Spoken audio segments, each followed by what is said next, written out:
Hi guys, it's Alexi coming at you with this week's installment of Retro Gaming Goodness. As always, we're coming in hot with the latest scoops, making sure to satisfy your old school tastes. This time we got a modern retro port of a classic, which can be confusing if you think about it, but you'll see.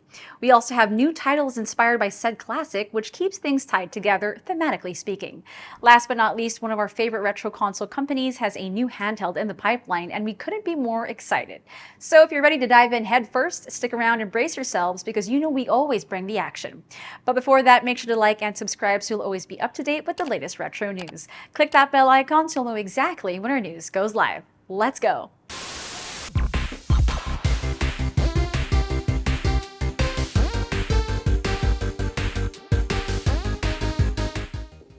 Of course, we'd be remiss if we didn't have anything for the Amiga, which really has a lot going on as of late. This time we're looking at a newer version of the 2005 mobile phone game, Doom RPG. Now for those unfamiliar, it was developed by Fountainhead Entertainment and incorporated both the classic Doom FPS mechanics with some role-playing video game elements. Pretty nice for a non-smartphone mobile game. Zilli is bringing this port to the Amiga, but with a hint of caution. We might be looking at a game that'll only run on 68040 and 68060 processors, so that's going to be a tall task. This was likely due to the old code for the mobile game being lost and in turn being reverse engineered by a collective of fans on the Doom World forums. Still, it's nice to know that we'll be getting an Amiga port for a game that might have been forgotten by time. Then again, no one really forgets about Doom, and you'll see why in just a bit. Now, for something a bit more Doom-inspired than an actual port of the game, this time for the Amiga 500.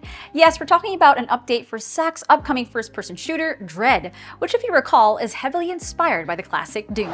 And yes, it's a media update indeed, as the work in progress has a few milestones in development. As of now, the game fully supports Amiga music with 2 brand new tracks for the menus and in-game created by Christopher Magdalis.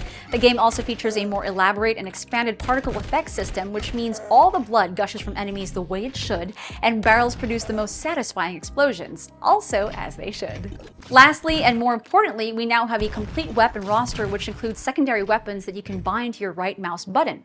Yes, in the olden times we didn't have aim-down sights. We just had an extra gun, simpler times. From a pistol with unlimited ammo to an actual rocket launcher, you can pick and choose your own method of complete destruction. And at the end of the day, that's all we want. No exact date for Dread's release, but we'll make sure to keep our eyes peeled.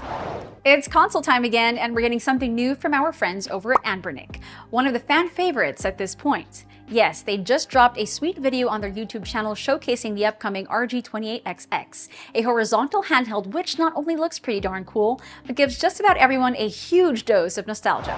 Given it was just a teaser, there's no specific date for release just yet, and no spec sheet either. But based on their past consoles and Anbernic themselves, we're looking at a 2.8-inch display and a chipset that could emulate PSP, Nintendo DS, and Dreamcast games. In terms of colors, we're getting 4: beige, white, gray, black transparent, and a nice shade of orange. Battery size is still up in the air with likely 200 mAh or more to get you through the day, which is more than enough for several hours of gaming. As for pricing, we don't have to worry, as we usually get something along the lines of $40 to $60. Definitely not something to $100 mark. Nonetheless, it's definitely a handheld worth waiting for, and since it's Anbernic we're talking about, we might not have to wait too long. Well, let's all hope so. And there you have it, another week of sweet retro gaming goodness. If you have suggestions for any news to cover, or if we missed anything, let us know down below. And as always, don't forget to like the videos. YouTube's algorithm shows us some love. Again, I'm Alexi, and I'll catch you all again next time.